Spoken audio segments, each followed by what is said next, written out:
The girl was hiding in a narrow pipe, her limbs braced tightly against the walls. Her arms ached and trembled, but she didn't dare loosen her grip, not with a tiger that hadn't eaten in 3 days pacing below. Suddenly, a phone on the floor rang. It was the police calling back after her failed emergency call. Terrible timing. The tiger swatted the phone to smithereens with one paw. The girl's strength gave out, and she slipped downward, stopping just short of the pipe's opening. She clawed desperately to climb back up, but a drop of sweat fell to the ground. The tiger sniffed it up, then looked up, spotting her in the pipe. In that life or death moment, the girl summoned a surge of strength, inching upward section by section until she finally scrambled out of the pipe and onto the second floor. Exhausted and adrenaline-frayed, she was at her limit. As she tried to calm down, she spotted her autistic little brother nearby. The tiger, following their scent, padded upstairs. The girl grabbed her brother and dived under the bed, then doused the floor with perfume, hoping to mask their smell. The door crashed open moments later. Clutching her brother, she held her breath as the tiger circled the bed, then jumped onto the mattress, its massive weight nearly collapsing the frame. Luckily, it jumped back down without finding them. The girl scanned the room for the tiger but saw nothing until she turned around.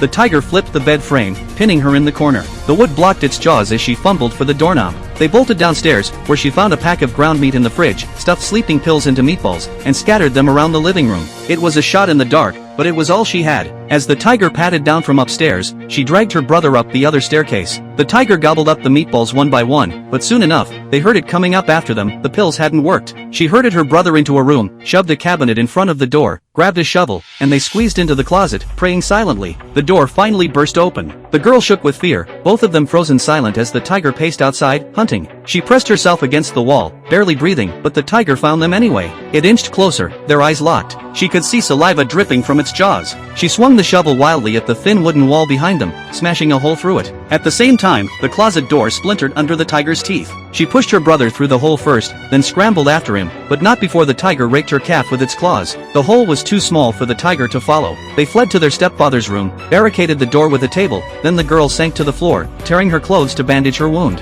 Her eyes fell on an insurance policy. Reading it, her blood ran cold. The insured were her and her brother. The beneficiary was their stepfather. That's when it hit her. This was all his doing.